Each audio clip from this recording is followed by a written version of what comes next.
3 august 1996.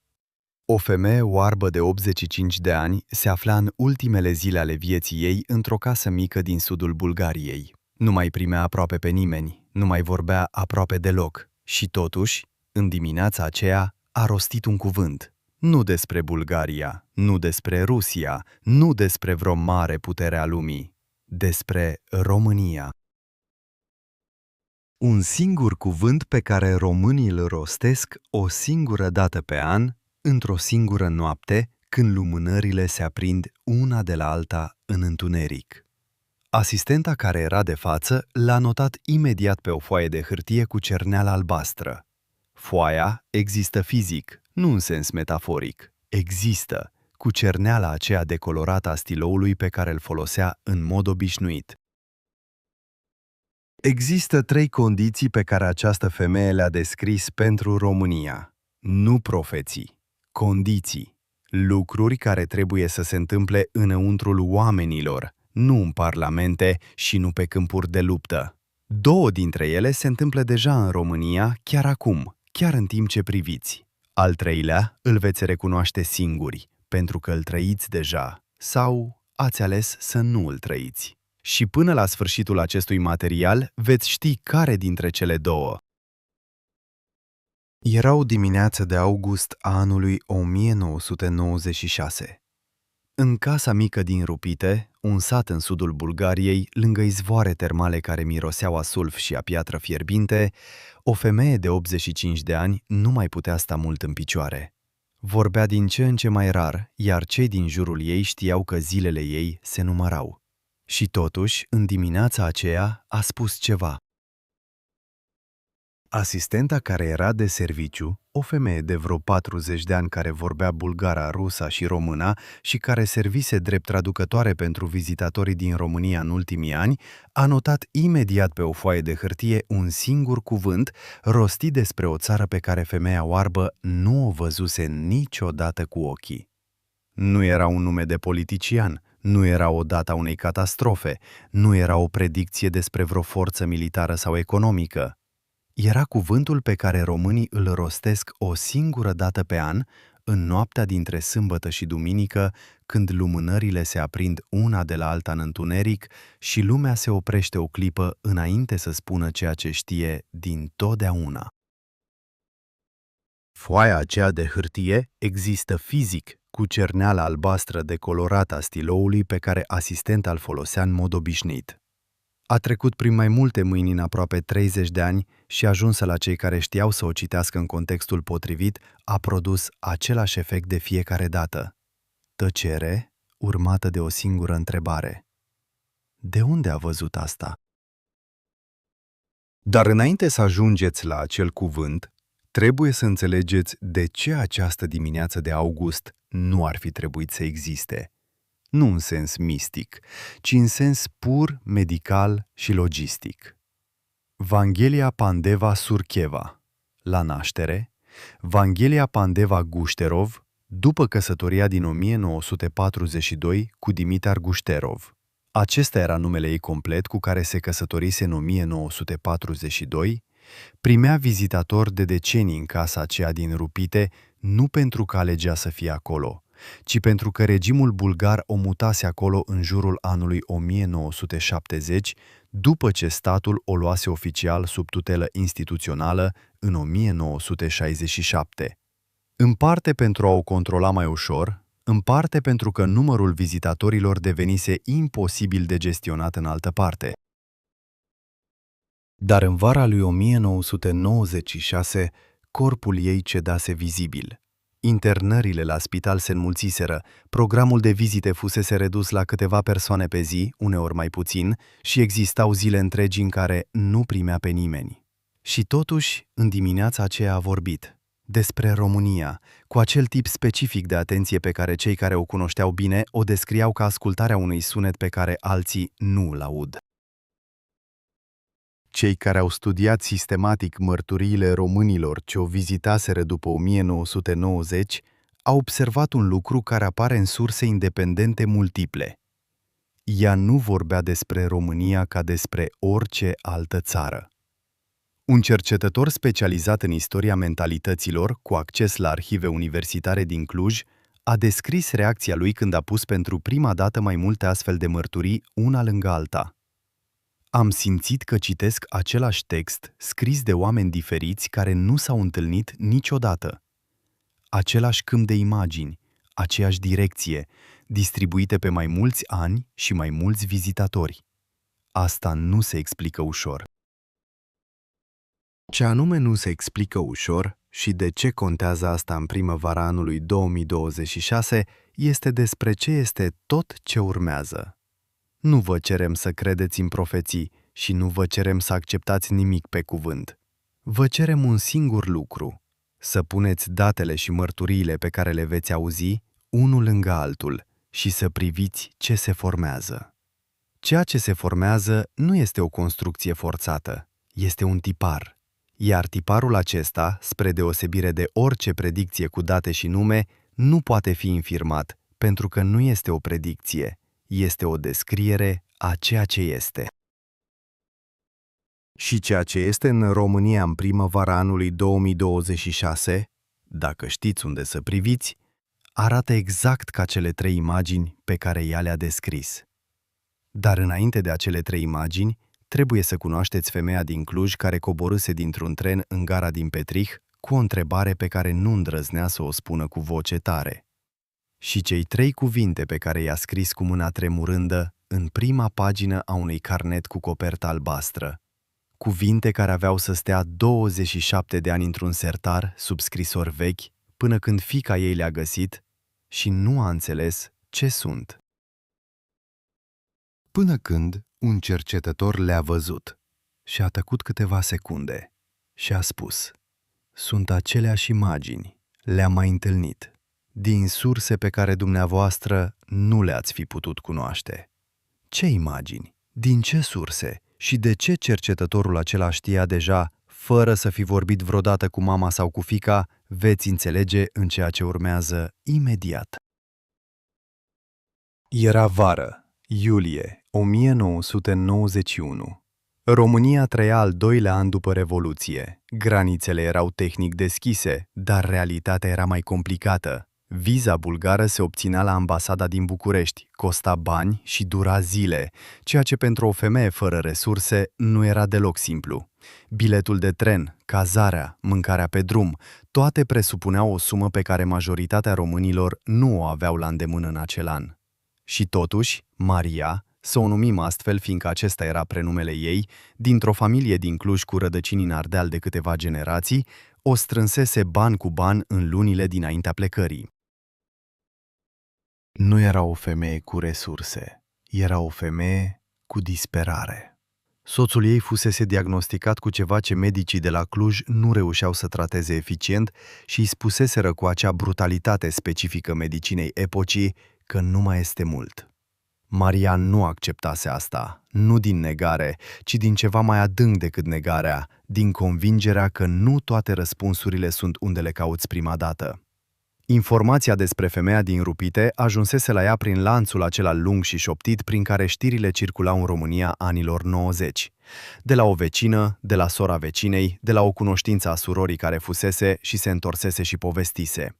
Era vorbă, umblând prin bucătării, spusă în șoaptă de teamă că sună prea ciudat. Maria luase cu ea exact ce trebuia, banii strânși pentru drumul dus-întors. Un carnet mic cu copertă albastră pe care îl cumpărase special, ca și cum ar fi știut că va vrea să scrie ceva, și întrebarea ei. O singură întrebare, pe care o formulase și reformulase de 10 de ori în nopțile dinaintea plecării. Ajunsă la Rupite după o călătorie de 2 zile cu trenuri care întârziau și conexiuni ratate, așteptase pe banca de afară. Soarele ardea fără milă. Lângă ea stăteau alți câțiva oameni tăcuți, fiecare cu greutatea lui proprie, vizibilă în felul în care țineau mâinile și în felul în care nu se uitau unul la altul. Când i-a venit rândul și a intrat în camera mică, a văzut ceea ce descriu toți cei care intraseră acolo. O femeie mică, cu fața ușor întoarsă spre fereastră, cu mâinile pe brațele fotoliului, fără nimic teatral în postură, Postura unui om care stă și ascultă ceva ce alții nu aud. Maria nu apucase să deschidă gura. Vanga ridicase capul și vorbise, în bulgară, calm, fără grabă, de parcă continua o conversație începută de altundeva.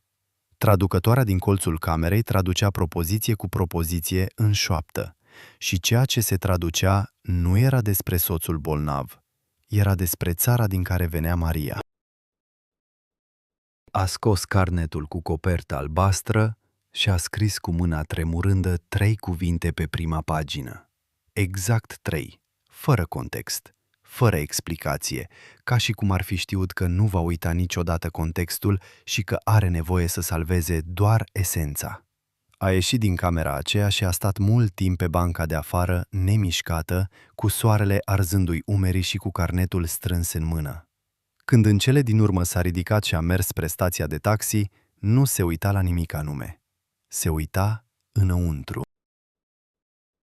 S-a întors la Cluj. Soțul ei a murit la câteva luni după aceea. Carnetul a intrat într-un sertar sub scrisori vechi și a stat acolo 27 de ani. Fiica ei, Elena, pe atunci copil mic în 1991, ajunsă femeie de 30 și ceva de ani în 2018, a găsit carnetul după moartea mamei și nu știa ce sunt cele 3 cuvinte, nu știa de unde veneau. Le-a păstrat pentru că le recunoștea tremurătura, acea tremurătură specifică a mâinii mamei ei în momentele de emoție intensă pe care o știa din copilărie. Elena a postat o fotografie cu cele 3 cuvinte într-un grup dedicat istoriei orale din Cluj, fără context, doar cu mențiunea că le găsise în lucrurile mamei și nu înțelege ce sunt. Postarea a ajuns prin câteva redistribuiri la un cercetător, să-l numim astfel fiindcă a cerut să rămână anonim, explicând că materialul cu care lucrează îi impune această prudență, care studia de ani de zile mărturiile românilor ce vizitaseră Rupite după 1990. El a văzut fotografia, a tăcut câteva secunde și a spus: "Sunt aceleași imagini, le-am mai întâlnit, din surse pe care dumneavoastră nu le-ați fi putut cunoaște." Ce înseamnă asta și de ce acele 3 cuvinte apăruseră deja, independente și identice, în cu totul alte surse din cu totul alte epoci, este un lanț pe care trebuie să-l urmați de la capăt la cap. Dar înainte, trebuie să înțelegeți ceva despre femeia care le rostise.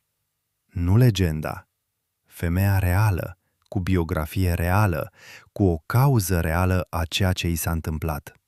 Fiindcă odată ce înțelegeți cauza, tot restul devine mai greu de pus în paranteză. Există un detaliu pe care aproape nimeni nu-l menționează, nu pentru că ar fi secret, ci pentru că pare nesemnificativ până când îl puneți în contextul potrivit. Înainte să-și piardă vederea, ea văzuse ceva specific, ceva ce a descris mai târziu ca un om care se uita la ea dintr-un vârtej de praf. Nu a spus cine era. A spus doar că după aceea nu a mai putut privi lumea la fel. Există 2 versiuni ale biografiei acestei femei. Prima, cea din articolele de popularizare, din cărțile scrise de fani, din documentarele de televiziune, este relativ uniformă. Fată săracă din Macedonia, vârtej de praf la 12 ani, orbire treptată, darul vederii interioare, 10 de ani de preziceri, moarte în august 1996. A doua versiune, cea din arhivele bulgare, din studiile academice publicate în Bulgaria și Serbia, din dosarele Serviciului de Informații Državna Sigurnost, parțial declasificate după 1999, este mai complicată și mai interesantă. Vangelia Pandeva Surcheva, acesta era numele ei la naștere, cu patronimul Pandeva după tatăl ei Pande Surchev și cu numele de familie Surcheva al familiei, s-a născut în Strumița la 31 ianuarie 1911, în ceea ce atunci era Macedonia Otomană și astăzi este Macedonia de Nord. Mama a murit când Vangelia era mică și a crescut cu mătușa ei. Nu era nimic remarcabil în primii 12 ani ai vieții ei. Nici o tradiție de vizionari în familie, nici o poveste despre semne și avertismente. O fată obișnuită care mergea la câmp, ajuta la gospodărie și se juca cu copiii din sat. Apoi, în vara anului 1923, s-a întâmplat ceva ce registrele meteorologice ale regiunii confirmă ca posibil. Un vârtej de praf de dimensiuni neobișnuite în zona câmpiei macedonene. Vangelia fusese pe câmp. Când a fost găsită, era în viață, dar ochii îi erau plini de pământ și nisip uscat. Familia nu avea bani pentru un specialist. Vederea s-a degradat treptat pe parcursul mai multor ani, până la orbire completă. Aceasta este versiunea verificabilă, fără adaosuri, fără ornamente. Ce se întâmplă după și când anume a început să spună lucruri pe care alții nu le știau, este mai greu de datat cu precizie. Mărturiile existente sunt retrospective, colectate la ani sau decenii distanță, iar cel mai timpuriu document scris care îi menționează capacitățile datează din anii 1940. Înainte de asta, tradiție orală. Dar iată ce nu apare în nicio prezentare populară a vieții ei.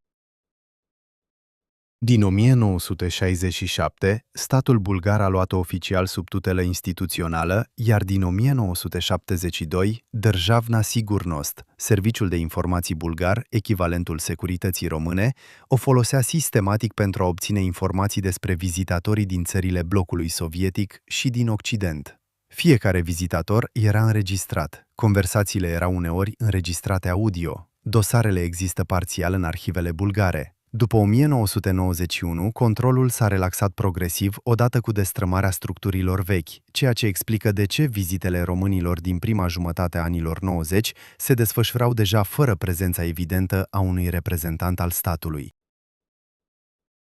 Ce înseamnă toate acestea pentru credibilitatea ei? Două lucruri contradictorii simultan. Pe de o parte din afirmațiile ei ar putea fi explicate prin informații furnizate discret de servicii înainte de vizite. Un profil cunoscut dinainte explică anumite lucruri și trebuie spus deschis. Pe de altă parte, cercetătorii care au studiat dosarele au ajuns la o concluzie clară. Există categorii întregi de afirmații pe care informațiile furnizate nu le pot explica. Afirmații despre evenimente viitoare pe care nimeni nu le cunoștea. Afirmații despre oameni despre care nu exista niciun dosar. Tot ce urmează se referă exclusiv la această a doua categorie, la lucrurile pe care Državna Sigurnost nu le putea furniza, la lucrurile despre România față de care dosarele arată un interes al ei care nu venea din briefinguri, iar acel interes, dacă îl priviți în paralel cu o sursă care nu are nicio legătură cu Bulgaria, cu serviciile de informații sau cu secolul 20, capătă o greutate greu de ignorat. În colecția de documente vechi a mănăstirii Neamț din Moldova există un caiet manuscris catalogat cu mențiunea însemnări neatribuite circa 1820. Cercetătorul anonim care l-a găsit în 1998, căutând cu totul altceva, a fotografiat o singură pagină și a închis dosarul. Nu a mai lucrat în acea zi. A doua zi s-a întors și a fotografiat tot restul. Ceea ce era scris pe acele pagini și de ce aceleași imagini apăruseră deja în mărturiile românilor de la Rupite, fără nicio legătură posibilă între surse, veți auzi imediat. Dar mai întâi trebuie să înțelegeți ce anume l-a oprit pe un om obișnuit cu arhivele, obișnuit cu documentele vechi, obișnuit să nu se lase impresionat ușor, să închidă dosarul și să nu mai lucreze în acea zi.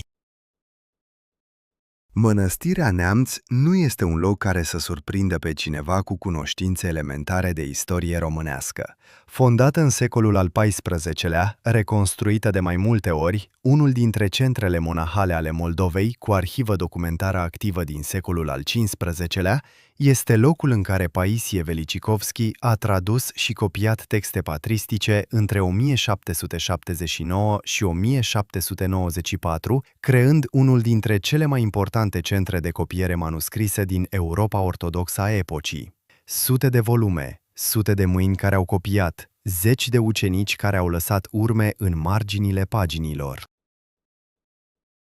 Caietul catalogat cu mențiunea însemnări neatribuite, circa 1820, nu aparține colecției principale. Este într-un fascicul secundar, alături de alte documente de același tip, jurnale personale, notițe de lectură, fragmente liturgice neidentificate, care nu au fost niciodată editate sau publicate. Hârtia este îngălbenită uniform, cerneala maro și decolorată în unele locuri, scrisul mărunt și aplecat spre dreapta în felul specific caligrafiei monahale din perioada post-paiziniană. Cercetătorul a stabilit că este jurnalul unui ucenic, nu al unui stareț, nu al unui om cu autoritate, ci al unui ucenic care nota ceea ce auzea de la un bătrân pe care îl numea simplu părintele, fără alt nume, fără rang, trăind retras la marginea pădurii și vorbind rar.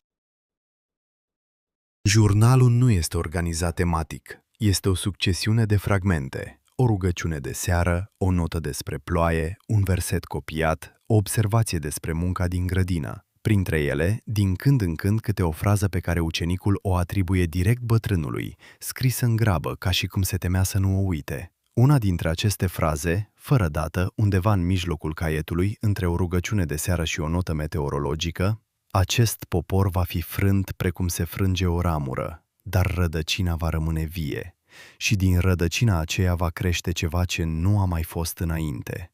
Atât, fără context narrativ, fără explicație.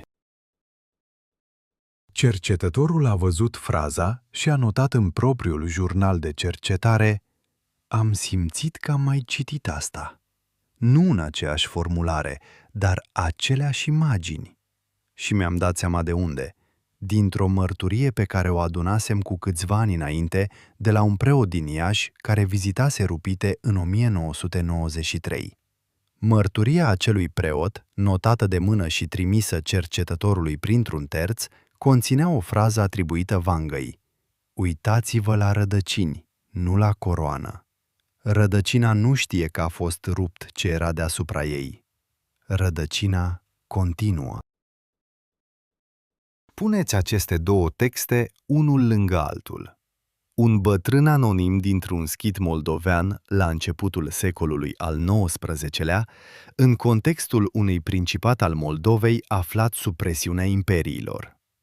O femeie oarbă dintr-un sat bulgar, la sfârșitul secolului al XX-lea, vorbind cu un preot dintr-o Românie care tocmai ieșise din 45 de ani de regim comunist. Nici o legătură posibilă între ei, niciun text comun și totuși același sens, aceeași direcție. Înainte să trageți vreo concluzie, trebuie spus un lucru important. Imaginea rădăcinii care supraviețuiește tăierii apare în tradiția biblică, Isaia, capitolul 11, primul verset, și este comună întregii spiritualități ortodoxe. Deci, convergența dintre un monah moldovean și o femeie oarbă din Bulgaria nu este în sine inexplicabilă prin fondul lor comun creștin. Ce este greu de explicat este altceva: specificitatea. Nu imaginea generală a rădăcinii, ci direcția ei exactă aplicată unui popor anume, cu același tip de detaliu, în același cadru temporal al unui prag major. Asta nu mai vine din catehism. Și nu sunt doi oameni, sunt cel puțin 4. Iar al treilea și al patrulea, spre deosebire de bătrânul anonim din Neamț, sunt verificabili, documentați, cunoscuți. Unul a fost urmărit de securitate ani de zile, celălalt a trăit ascuns în păduri. Arsenie Boca a spus ceva în timpul unui interogatoriu din 1955, o frază pe care un martor a memorat-o cuvânt cu cuvânt și a consemnat-o în scris mult mai târziu, după ce structurile care o făcuseră periculoasă dispăruseră. Fraza aceea și fraza bătrânului anonim din Neamț diferă în formulare, dar nu în sens, nu în direcție și nu în imagine. Iar Arsenie Boca nu avusese niciodată acces la acel caiet. Nimeni nu i-l arătase, nimeni nu știa că există. Arsenie Boca s-a născut pe 29 septembrie 1910 în Vața de Sus, județul Hunedoara, într-o familie de țărani ardeleni. A studiat teologia la Sibiu, a continuat la Atena, a petrecut timp la muntele Athos și s-a întors în România cu o formare spirituală pe care contemporanii o descriau uniform ca ieșită din comun. Nu în sens exotic, ci în sens de profunzime și coerență interioară pe care o simțeai în prezența lui, fără să poți explica exact de ce. Pictase icoane la mănăstirea Prislop din țara Hațegului și adunase în jurul lui o comunitate de oameni care veneau de departe, oameni simpli, intelectuali, preoți, femei cu copii bolnavi și bărbați cu conștiințe încărcate. Securitatea l-a identificat de vreme ca element periculos, nu pentru că predica răsturnarea regimului, ci pentru că exercita un tip de autoritate pe care regimul nu o putea produce și nu o putea confisca. Autoritatea omului care trăiește consecvent ceea ce spune. Dosarul lui număra sute de pagini. A fost reținut și interogat în mai multe rânduri în 1948, în 1950, în 1952. Interogatoriile din septembrie 1955 au fost cele mai lungi, cu detenție prelungită până în iunie 1956. Abia în jurul anului 1959, slujirea și accesul la atelierul de pictură i-au fost practic blocate prin restricții cumulate și supraveghere continuă, mai degrabă decât printr-un decret formal unic.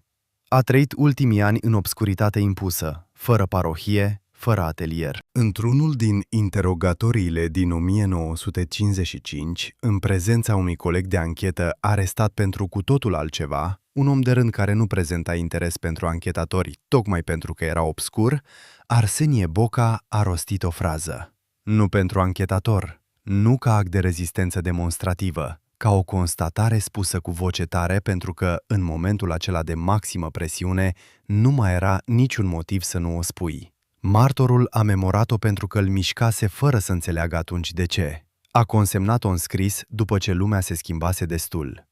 România nu moare. România învață să moară pentru a ști cum se înviază. A circulat timp de decenii în șoaptă, fără sursă atribuită, în felul în care circulă lucrurile adevărate care nu pot fi tipărite. Cleopa Ilie este o altă dimensiune a aceluiași fenomen. S-a născut pe 10 aprilie 1912 în Sulița, județul Botoșani, și a intrat în monahism la mănăstirea Sihăstria din Codrii Neamțului. Sub comunism a trăit o existență care alterna între prezența în mănăstire și fuga în pădure. A stat ascuns în pădurile din jurul Sihăstriei în 1948, în 1952 și în cel mai lung interval, 1959 până în 1964. 5 ani în pădure, dormit sub cerul liber sau în construcții improvizate, hrănit de oameni care riscau să fie arestați pentru asta. A revenit definitiv la Sihăstria în 1964 și a primit credincioși fără întrerupere până la moartea sa pe 2 decembrie 1998. Ucenicul lui, ierodiaconul Ioasaf, ținea un jurnal personal, nu pentru publicare, ci al omului care trăiește lângă cineva și simte că trebuie să noteze ca să nu se piardă. O parte din aceste note a apărut postum în Culegerea mărturii din Sihăstria, tipărită la o editură din Iași în 1999.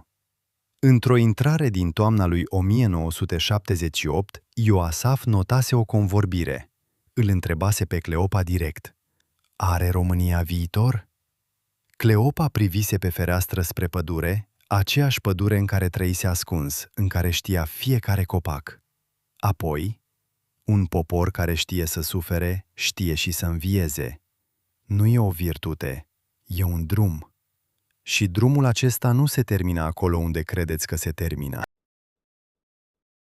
4 voci acum în minte. Bătrânul anonim din Neamț în 1820, rădăcina care supraviețuiește. Arsenie Boca la interogatoriu în 1955, moartea care pregătește învierea. Cleopa Ilie privind pădurea în 1978, drumul care nu se termină unde pare. Femeia oarbă din Rupite, de-a lungul mai multor decenii, văzând același lucru. Aproape 2 secole între primul și ultima. și un tipar pe care îl puteți verifica singuri, nu în texte mistice, ci în istoria concretă a acestui popor. Există 3 momente din această istorie pe care istoricii le cunosc separat și pe care, atunci când le pui unul lângă altul, nu le mai poți privi la fel. Nu este o interpretare, este o înșiruire de date verificabile. Deschideți orice carte de istorie a României și puneți-le unul lângă altul. Există 3 praguri majore ale României moderne, 3 momente în care ceva esențial s-a schimbat irevocabil. Când le puneți în raport cu calendarul liturgic ortodox, apare ceva ce nu mai poți ignora. Primul prag, 9 mai 1877. Era marți. În sala adunării deputaților din București, ministrul de externe Mihail Cogălnicianu, în guvernul condus de Ion Cebrătianu, s-a ridicat și a rostit cuvintele pentru care o generație lucraseră decenii. România este și se declară independentă. Nu era un discurs politic obișnuit, era ruptura față de suzeranitatea otomană sub care România trăise secole plătind tribut, existând la discreția altora. Un deputat de provincie, din al cărui jurnal a citat o cercetătoare din Iași în anuarul Institutului de Istorie, scrisese în seara acelei zile: "Am ieșit din sală și mi-am dat seama că nu știu unde merg. Nu pentru că m-aș fi pierdut, știam perfect strada, ci pentru că lumea arăta diferit și nu înțelegeam încă de ce." Paștele anului 1877 cădea pe 10 aprilie după calendarul iulian, calendarul folosit atunci de Biserica Ortodoxă Română. 9 mai, după calendarul gregorian, se afla la 17 zile după Paște, în perioada pe care tradiția ortodoxă o trăiește ca un timp distinct între învierea și înălțarea Domnului, când casele credincioșilor aveau încă lumânările de Paște la locul lor, lângă icoane, și saluturile "Hristos a înviat" se mai auzeau pe stradă. Votul independenței s-a produs în acest timp. Al doilea prag, 27 martie 1918 după calendarul iulian, Chișinău. Sala în care Sfatul Țării, adunarea reprezentativă a Basarabiei, vota unirea cu România într-o atmosferă tensionată. O parte din delegați voiau condiții, alții se opuneau. Trupele române se aflau deja în oraș. Nu a fost un vot unanim, nu a fost o zi fericită în sensul simplu. A fost o zi în care oamenii au decis în condiții de maximă presiune. Un ziarist anonim scria a doua zi: "Am ieșit de la ședință și mi s-a părut că strada arată altfel. Nu știu să explic. Ca și când aerul s-ar fi schimbat." Aceleași cuvinte ca deputatul din 1877. Un alt om, un alt oraș, 41 de ani mai târziu, același sentiment de a ieși dintr-o cameră într-o lume care nu mai este aceeași. 27 martie după calendarul iulian corespunde datei de 9 aprilie după calendarul gregorian. Paștele acelui an cădea pe 22 aprilie stil nou, deci votul unirii Basarabiei s-a produs în miezul postului mare, în zilele de așteptare înainte de înviere. Al treilea prag, 4 aprilie 1944.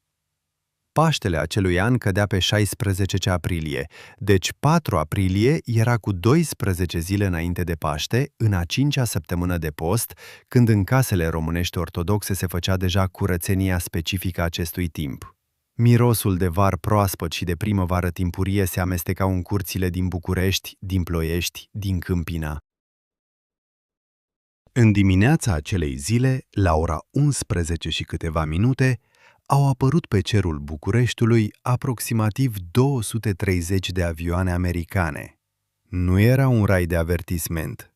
Era cel mai masiv bombardament aerian din istoria orașului. Aproape 3000 de morți. Cartierele Grivița, Giulești și zona Gării de Nord devastate. O femeie din cartierul Floreasca scria în jurnalul ei păstrat la arhivele naționale: "Abia seara, când am aflat câți au murit, mi-am dat seama că lumea în care mă trezisem dimineața nu mai exista." Trupele sovietice trecuseră Prutul pentru prima dată cu câteva zile înainte, pe 28 martie, cu o săptămână înaintea bombardamentului, nu după cum se scrie uneori eronat. Paștele acelui an s-a sărbătorit într-o Românie care nu mai era aceeași cu cea de dinaintea lui. Tiparul este acesta: 1877, la 17 zile după Paște, nașterea unui stat liber. 1918, în miezul postului mare, cu 13 zile înainte de Paște, împlinirea unui vis de secole. 1944, cu 12 zile înainte de Paște, moartea lumii vechi.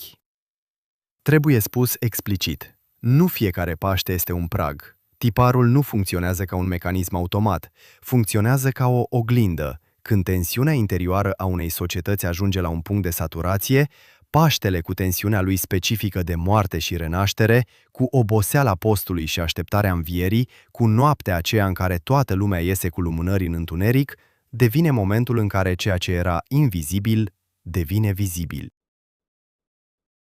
Vanga spusese odată într-o convorbire notată de un vizitator în 1983: Paștele nu este o sărbătoare. Paștele este un prag. Unii ani pragul e gol, alți ani pe prag stă ceva ce nu știi dacă să primești sau să fugi. Paștele anului 2026 cade pe 3 mai după calendarul ortodox. Întrebarea nu este dacă tiparul există, l-ați văzut. Întrebarea este ce stă pe pragul acesta.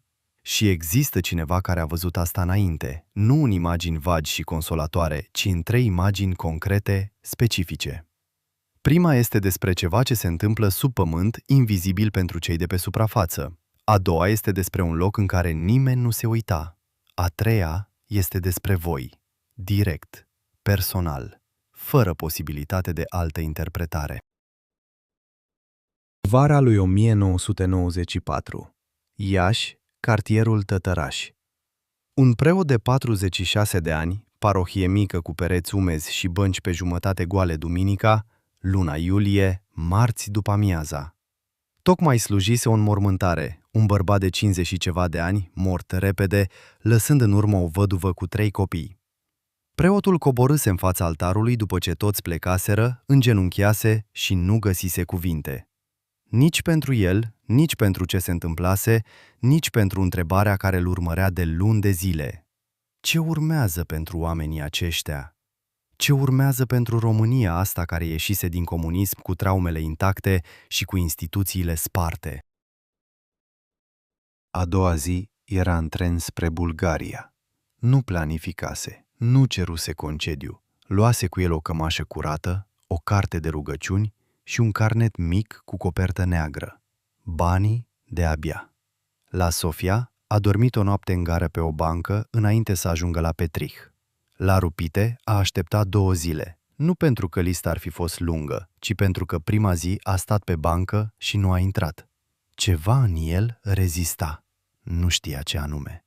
A doua zi a intrat. Vanga nu l-a salutat. A ridicat capul și a vorbit direct prin traducătoarea de serviciu care traducea propoziție cu propoziție. Prima imagine a venit fără introducere.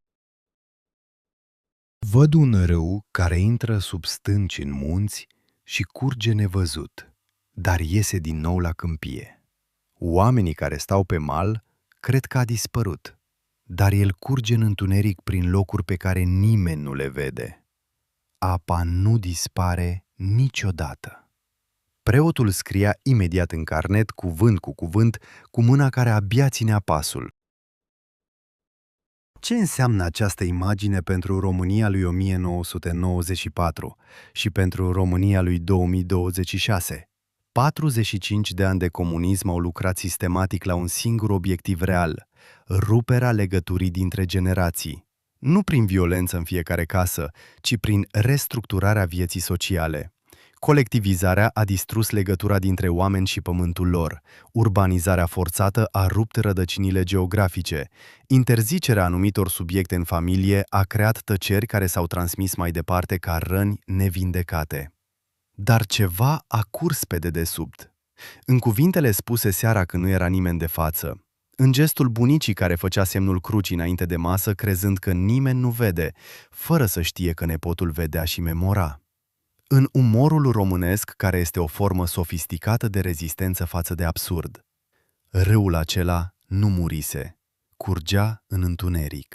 Astăzi, în 2026, râul a ieșit din nou la câmpie în forme concrete și verificabile. Numărul tinerilor care documentează memoria orală a bunicilor a crescut semnificativ în ultimii ani, proiectele de arhitectură vernaculară și agricultură tradițională sunt mai bine finanțate decât în orice moment din perioada postcomunistă, comunitățile care și-au rezolvat singure problemele fără să aștepte ajutor de la centru s-au înmulțit în orașele mici și mijlocii, nu nostalgie, căutarea unor hărți care nu există în nicio școală. A doua imagine a venit imediat după. Văd un copac cu vârful tăiat, pare mort, dar rădăcinile lui sunt adânci și vii. Nu acolo unde era vârful vor crește lăstari noi, ci în alt loc, acolo unde nimeni nu se uita. Preotul scria fără să ridice ochii. Traducătoarea vorbea egal, de parcă traducea un text cunoscut. România postcomunistă s-a uitat la București, la Parlament, la liderul salvator care urma să rezolve. Fiecare ciclu electoral a produs această așteptare și fiecare ciclu a dezamăgit-o, lăsând același gust de promisiune neîndeplinită. Dar lăstarii n-au crescut acolo. Au crescut în locurile în care nimeni nu se uita, în comunitățile mici care și-au rezolvat problemele singure, în diaspora care a adus înapoi nu doar bani, ci și modele de exigență față de spațiul public, în tinerii care au ales să rămână sau să se întoarcă nu din sentimentalitate, ci dintr-o decizie clară că există ceva de construit. Acolo unde nimeni nu se uita, aceasta este fraza care contează. A treia imagine l-a oprit din scris. Văd un orizont peste munți înalți. Jos, în văi, este încă noapte. Sus, pe vârfuri, a început deja să se lumineze. Preotul a ridicat ochii și a întrebat: Dar văile? Când se luminează văile? Vanga a răspuns fără ezitare: Când cei din văi ridică privirea în sus, în loc să se uite unii la alții cu teamă. Nu este o metaforă despre speranță în sens vag. Este descrierea unui mecanism psihologic colectiv precis. Societățile traumatizate se uită orizontal, la vecin, la concurent, cu suspiciune și comparație neîncetată. Societățile care se regenerează încep să se uite vertical, spre un proiect comun, spre o valoare recunoscută dincolo de interesele imediate. Această schimbare nu apare în sondaje și nu apare în statistici, apare în lucruri mici, în felul în care oamenii vorbesc unii despre alții în public, în dacă există proiecte comune care nu sunt politice, în felul în care cei întorși din diasporă vorbesc despre locul ales, nu cu scuze, nu cu resemnare, ci cu hotărârea omului care a ales în cunoștință de cauză. Preotul a ieșit și a stat pe banca de afară. Nu mai era același om care venise. Nu pentru că primise răspunsuri complete, ci pentru că întrebarea lui se schimbase. Nu mai era ce urmează pentru România, era unde trebuie să mă uit ca să văd ce urmează deja. Carnetul cu copertă neagră, strâns în mână, conținea direcția privirii, nu răspunsul, direcția.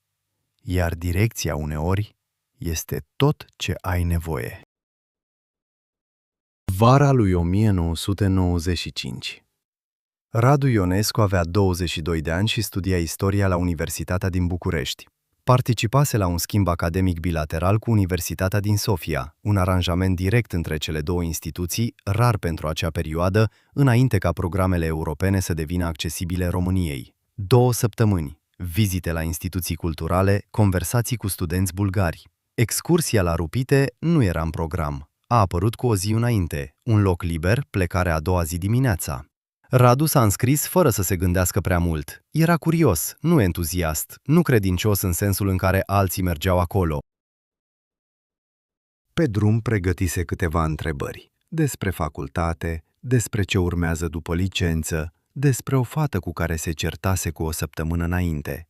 Întrebări de 22 de ani, concrete, cu miză reală. Când a intrat în camera mică și s-a așezat, toate aceste întrebări i-au apărut brusc mici. Nu pentru că s-ar fi petrecut ceva dramatic în primele secunde, ci pentru că i-a apărut limpede o întrebare pe care nu o formulase niciodată, dar o simțea de când știa să gândească și care acum se ridica la suprafață ca ceva ce nu mai putea fi amânat. A pus-o fără să planifice. Are România viitor? Vanga a tăcut câteva secunde, nu ezitant, ci ca cineva care ascultă ceva înainte să răspundă. Apoi a spus un singur cuvânt în bulgară. Svietlina, Svietlina, lumină. Traducătoarea l-a redat imediat. Atât. Nicio explicație, nicio condiție. Radu a scris cuvântul pe spatele unui bilet de autobuz, singurul lucru de scris pe care l-avea la îndemână, și a ieșit cu senzația că primise un răspuns incomplet, că înțelesese mai puțin de jumătate. S-a întors la București, a terminat facultatea, a devenit profesor de istorie la un liceu din sectorul 3, s-a căsătorit, a avut 2 copii, a predat 20 de ani. A trăit România în toate transformările ei. Intrarea în NATO, aderarea la Uniunea Europeană, criza din 2008, pandemia, războiul de la granița de nord-est.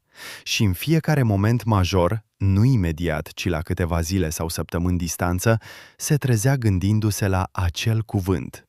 Nu ca la o explicație, ca la o întrebare deschisă care refuza să se închidă. Biletul de autobuz cu cuvântul scris pe el îngălbenise și devenise fragil.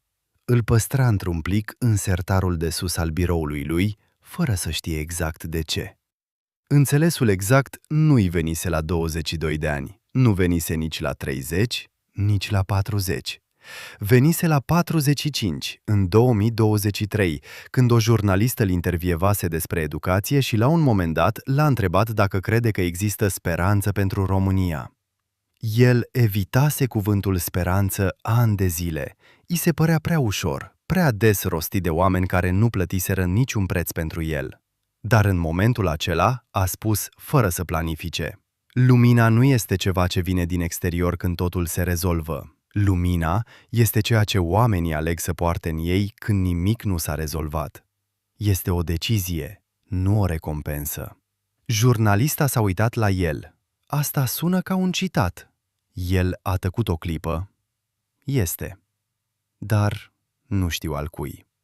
Știa, dar nu spusese nimănui de 28 de ani despre biletul din sertar. Radu Ionescu nu citise niciodată despre cele 3 imagini ale preotului din Iași. Nu auzise de carnetul Mariei din Cluj, nu știa de manuscrisul din Neamț și nu știuse niciodată de fraza lui Arsenie Boca de la interogatoriu. Și totuși, lumina lui se potrivea exact cu toate 3. Râul care curge în întuneric poartă lumina în el, lăstarii cresc tocmai în locurile neluminate, iar vârfurile munților se luminează înaintea văilor pentru că sunt deasupra fricii. 5 surse independente, 5 oameni care nu s-au întâlnit, 5 momente diferite ale aceleiași istorii și același lucru văzut de fiecare dată. Dar Vanga spusese și altceva, ceva ce nu era o imagine frumoasă și nu era o consolare. Ceva ce privea direct cel mai mare pericol pe care îl vedea pentru România, pe care îl numise explicit cu același cuvânt de mai multe ori în fața unor vizitatori diferiți care nu se cunoșteau între ei. Cel mai mare dușman al României nu vine din exterior, nu este o armată, nu este o criză economică, nu este un lider slab. Este o idee. O singură idee pe care un popor și-o poate inocula singur și care, odată instalată, este mai greu de scos decât orice ocupație. Ideea că a rămâne acasă înseamnă a fi ratat, că cei capabili au plecat, că ce a rămas nu valorează să fie salvat. Această idee, dacă o recunoașteți în dumneavoastră sau în jurul dumneavoastră în forma ei exactă, este singurul lucru pe care ea l-a numit pericol. Nu odată, ci de câte ori simțea că omul din fața ei o purta în el fără să știe. Există o diferență între a prezice viitorul și a descrie prezentul cu o claritate pe care cei din interiorul lui nu o pot avea. Ceea ce a descris această femeie despre România nu sunt evenimente cu date și nume, sunt condiții. Lucruri care trebuie să se întâmple în interiorul oamenilor, nu în parlamente și nu pe câmpuri de luptă. Ea a descris 3 astfel de condiții, iar primele 2 sunt deja vizibile. Oricine știe unde să privească le vede. Al 3-lea nu apare în nicio statistică, în niciun sondaj, în niciun titlu de știre. Apare în fiecare om separat, într-un moment obișnuit, ca o recunoaștere care nu poate fi forțată și nu poate fi falsificată. Primul semn.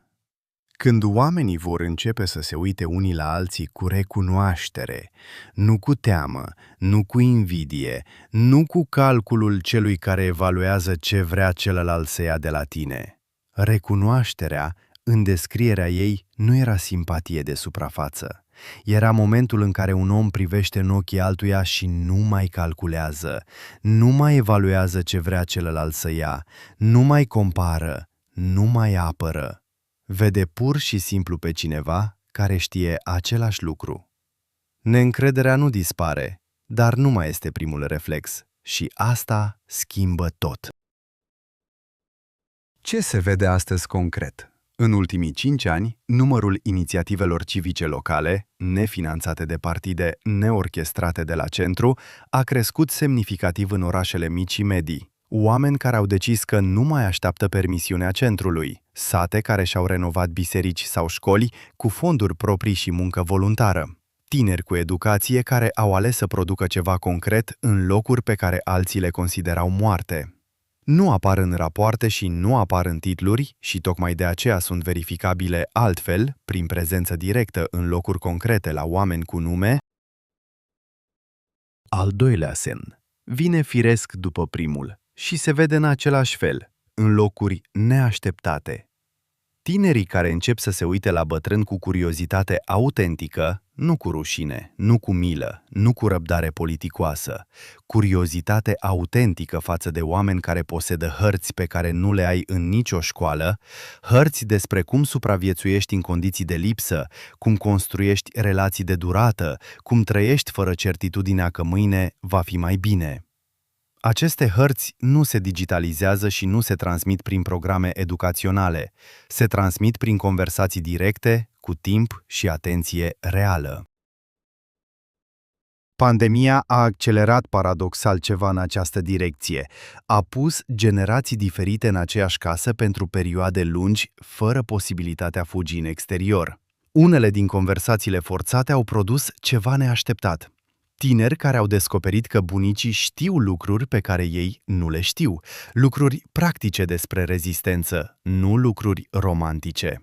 Proiectele de arhivare a memoriei orale sunt mai multe astăzi decât în orice moment postcomunist și, mai important, sunt făcute de tineri pentru că vor, nu pentru că trebuie. Există o măsurătoare concretă pentru această schimbare. Un sociolog de la Universitatea din Cluj a intervievat în 1992 100 de tineri din mediul urban cu vârste între 18 și 25 de ani. Întrebarea era simplă. Ați vorbit vreodată cu un bunic sau cu un bătrân din sat mai mult de o oră despre viața lui? 93% au răspuns nu. Același studiu, repetat în 2022, aceeași grupă de vârstă, 61% au răspuns da. Nu este o statistică despre cultură sau patrimoniu, este o statistică despre câți oameni au decis că ce știu bătrânii lor merită timp real. Al 3-lea semn. Acesta nu l-a descris ca fenomen social, l-a descris ca moment personal, interior, care nu poate fi planificat și nu poate fi imitat. Vine liniștit, într-o zi obișnuită, când un om înțelege că nu mai este cine era, că ceva s-a schimbat în el și nu poate fi anulat. Nu pentru că e dramatic, ci pentru că e real în felul în care sunt reale doar lucrurile trăite, nu cele citite. Cel care are al treilea semn nu caută să-l arate, nici nu poate. Este ca lumina de dimineață, nu o poți ține în mână, dar o recunoști imediat când apare. Cele 3 semne nu sunt o listă de verificat, nu sunt un program și nu sunt o profeție despre ce va face România ca stat. Sunt o descriere a unui proces care se petrece înăuntrul oamenilor, unul câte unul, în momente pe care ei singuri le recunosc sau nu le recunosc. Și ceea ce este remarcabil și ceea ce face ca tot ce ați auzit în acest material să nu fie o construcție consolatoare, este că toate 3 se văd deja. Nu complet, nu uniform, nu în toată lumea și nu în toată țara, dar se văd. Râul a ieșit din nou la câmpie, lăstarii cresc acolo unde nimeni nu se uita și pe vârfurile munților a început să se lumineze. Cineva a văzut toate acestea înainte ca ele să se întâmple, nu în termeni vagi, în termeni foarte precisi, într-o dimineață de ianuarie, pe o stradă din Iași, prin ochii unui om care știa ce caută pentru că îi fusese arătat unde să privească. Ianuarie 2026, dimineața. Ștefan Moldovan, preot de 30 și ceva de ani, același cartier din Iași unde slujise cândva Vasile Andreescu, predecesorul care îi lăsase parohia și, odată cu ea, un carnet cu copertă neagră cu explicația scurtă că va înțelege singur când va fi momentul, stătea la fereastra camerei în care mânca dimineața și privea strada. Carnetul stătea pe masă în fața lui, îl citise de 10 de ori în cei 7 ani de când îl primise, cunoștea cele 3 imagini pe de rost. Și totuși le recitea în diminețile în care simțea că ceva s-a schimbat afară, un reflex pe care nu și-l explicase niciodată complet. În dimineața aceea din ianuarie, nu putea explica exact ce a văzut. Oamenii mergeau pe stradă ca de obicei, repede, aplecați ușor în față, cu telefoanele în mână, nimic vizibil diferit. Și totuși, ceva era diferit. Nu în ce făceau, ci în felul în care o făceau.